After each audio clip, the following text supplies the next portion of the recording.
saya makan dulu, ucap seorang pemuda kepadaku. Di sebuah warung makan bakso di pinggir jalan, aku duduk sambil menunggu pesanan baksoku datang.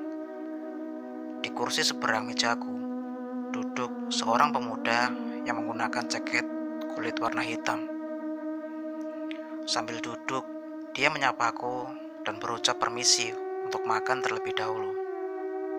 "Oh, iya dek, silakan dek," jawabku. Beberapa saat kemudian datanglah bakso pesananku yang diantarkan oleh seorang ibu-ibu.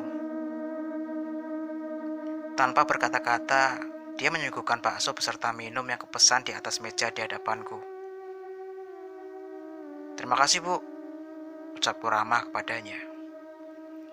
Tapi entah dia mendengar atau tidak, ucapan terima kasihku tak dijawabnya.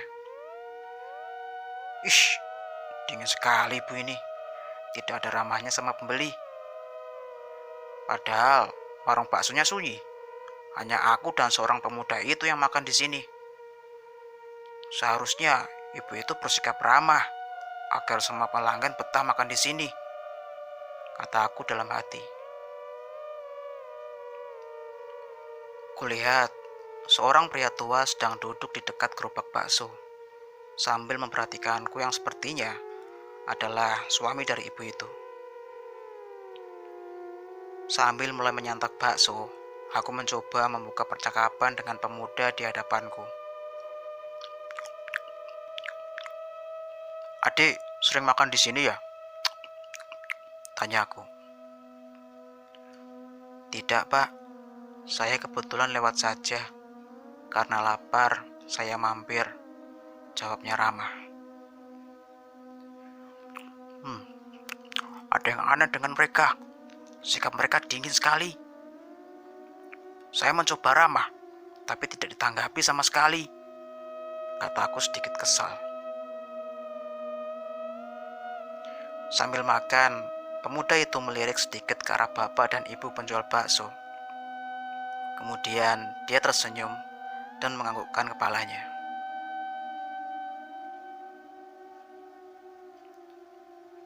"Malam ini dingin sekali ya. Aku sudah pakai jaket tebal. Masih saja terasa dingin," kataku sambil menaikkan resleting jaketku. Beberapa saat ketika aku tengah makan, tiba-tiba tercium bau busuk. Entah dari mana datangnya bau itu, tapi rasanya begitu menusuk hidung hingga ingin muntah dibuatnya.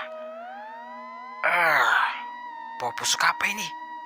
Kamu cium juga nggak?" tanyaku kepada pemuda di hadapanku sambil berbisik. "Iya, Pak, saya menciumnya juga," jawabnya sambil menganggukkan kepalanya. Secara spontan, aku melirik ke arah bapak dan ibu penjual baksonya. Entah mengapa, sepertinya mereka mengetahui apa yang kubicarakan tadi. Mata mereka tengah mengawasiku dengan wajah tanpa ekspresi. Perasaanku tidak enak, bukan karena rasa baksonya, melainkan karena sedari tadi, sepertinya kami tengah diawasi dan dilihat orang mereka berdua. Ada terlintas di pikiranku kalau warung bakso ini bukan warung bakso biasa. Kenapa cuma mereka yang berjualan di jalanan sepi seperti ini? Aneh sekali. Sedari tadi, aku lihat beberapa kendaraan bermotor yang melintas, tidak satupun yang mampir untuk makan.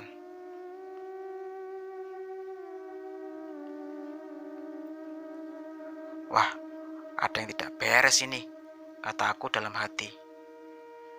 Cepat-cepat aku berdiri dan beranjak ingin cepat pergi melanjutkan perjalananku.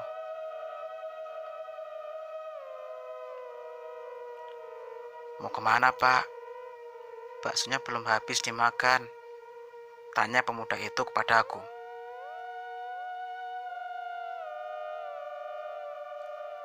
Karena bau busuk tadi, rasanya selera makanku hilang seketika. Ditambah tatapan aneh dari para penjual bakso itu Em, Perut saya udah kenyang, Dek. Lagian, sudah larut malam sekali. Saya harus cepat melanjutkan perjalanan, biar sebelum tengah malam, saya sudah berada di rumah, jawabku. Sambil mengucapkan permisi kepadanya, aku pun berjalan menuju gerobak bakso dan dengan memberanikan diri, aku menanyakan berapa yang harus kubayar untuk makan dan minum yang kupesan tadi.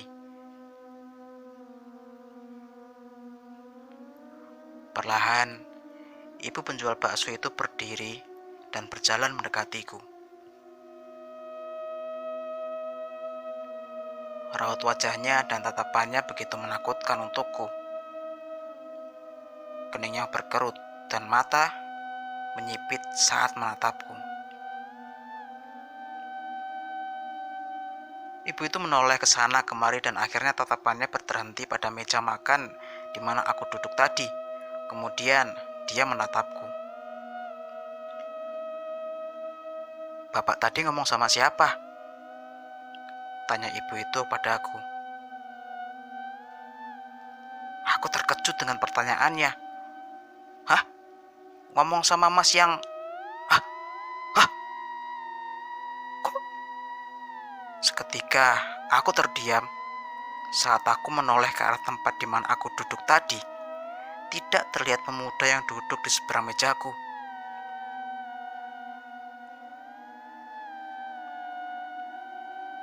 "Saya lihat bapak tadi asik makan sambil berbicara sendiri," kata ibu penjual bakso itu heran. Tak terasa keringat dingin bercucuran dari keningku dan jantungku berdegup kencang. Seketika ketakutan menelimutiku hingga bulu kuduku berdiri. "Ah, ambil saja kembaliannya ya, Bu." Cepat-cepat aku mengeluarkan uang 50.000 dari dompetku dan bergegas pergi dengan motorku. Lalu, tadi aku berbicara dengan siapa? Batinku.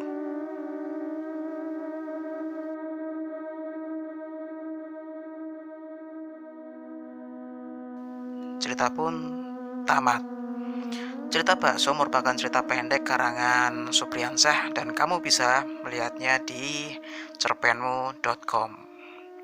Oke, buat teman-teman semuanya yang mungkin ada cerita menarik tentang cerita horor, kalian bisa cantumkan di kolom komentar ya, biar aku bisa membacanya.